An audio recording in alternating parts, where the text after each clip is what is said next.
నెమ్మది ఇచ్చేది కావాలని కోరుతున్నాం. హల్లెలూయా. నెమ్మది వచ్చేది కావాలని కోరుతున్నాం, నెమ్మది రావాలని కోరుతున్నాం. మనిషికి ఎక్కడ నెమ్మది, చాలా మంది మాట్లాడతాం ఏడికి పోయినా బొందలకు పోయినాక నిమ్మలకు ఉంటుంది అయ్యే మనిషి. ఇక్కడ అంటున్నాడు అందులో పోయిన తర్వాత నువ్వు ఏమీ సాధించలేవు. మాట్లాడతామా? అక్కడ పోయిన తర్వాత నువ్వు ఏమి చేయలేవు, ఏది మాట్లాడలేవు, ఏది సాధించలేవు కూడా. అందుకే దేవుడు అంటున్నాడు నువ్వు బ్రతికి ఉండగానే నీ ఇల్లు చక్కబెట్టుకోవాలి. హల్లెలూయా.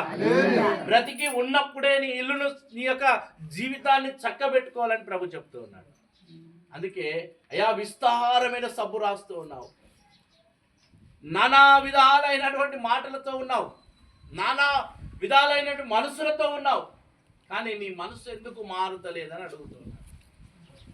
నానా విధాలుగా మాట్లాడుతున్నావు, ఒక్కొక్కసారి నీ జ్ఞానం కంటే ఇంకో జ్ఞానం లేదని మాట్లాడుతున్నాడు. సొలొమోను దావీదు కుమారుడు, ఈ లోకములో అందరికంటే జ్ఞానవంతుడు, అందరికంటే జ్ఞానవంతుడు. దేవుడు సాక్ష్యం చెప్తున్నాడు, అయ్యా సొలొమోను నీ వంటి జ్ఞానవంతుడు లోకంలో ఎక్కడ నాకు కనబడతలేడు అని చెప్పాడు. జ్ఞానాన్ని పొందుకున్న సొలొమోను సొలొమోను అంటున్నటువంటి మాట ఏంటంటే, అయ్యా నేను ఎంతో అనుకున్నాను కానీ నా జీవితం ఇలా పాపములో పడిపోతుంది అనుకోలేదు, తప్పిపోతుంది అనుకోలేదు. నా జ్ఞానము వినడానికి ఎన్నో రాజులు వచ్చారు, ఎంతో మంది రాణులు వచ్చారు నా మాటలు వినడానికి, కానీ ఈరోజు నేను ఈ విధంగా తప్పిపోయాను ప్రభు అని ప్రార్థన చేస్తున్నాను.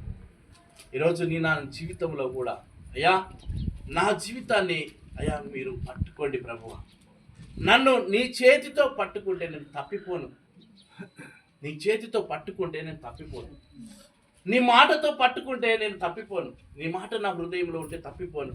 అందుకే అయ్యా నేను విస్తారమైన సబ్బుతో నా యొక్క దేహాన్ని కడుక్కోవాలని ప్రయత్నం. దేహానికి ఎప్పుడు మైలండుతుంది, ఈ దేహానికి ఎప్పుడు కూడా ఏదో ఒక బురద పోతుంటే మనకి ఏదో ఎన్నో రకాలుగా ధూళి దుమ్ములు తగులుతూ ఉంటాయి.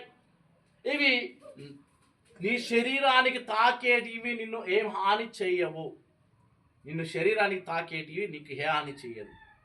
ఈరోజు గాయమైంది అనుకో, పోతుంటే పోట్రాకు తలిగి గోరు లేచిపోయింది, ఆ గోరు 4 రోజులు నిన్ను ఇబ్బంది పెట్టి అది ఊసిపోయి మళ్ళా తర్వాత నీకు గోరు వస్తుంది. హల్లెలూయా. అంటే దానివల్ల నీకు ఇబ్బంది కాదు. ఒకవేళ నువ్వు పోతుంటే నీకు ఇంకేదన్నా ప్రాబ్లం జరిగినా దానివల్ల నీకు ఇబ్బంది కాదు, కానీ నీ మనస్సును పాడు చేసేదాన్నే దేవుడు అడుగుతూ ఉన్నాడు. హల్లెలూయా. నీ మనస్సును శుద్ధి చేసుకోవడానికి దేవుడు మాట్లాడుతూ ఉన్నాడు. శరీరం కొరకు దేవుడు ఎప్పుడు మాట్లాడలేదు.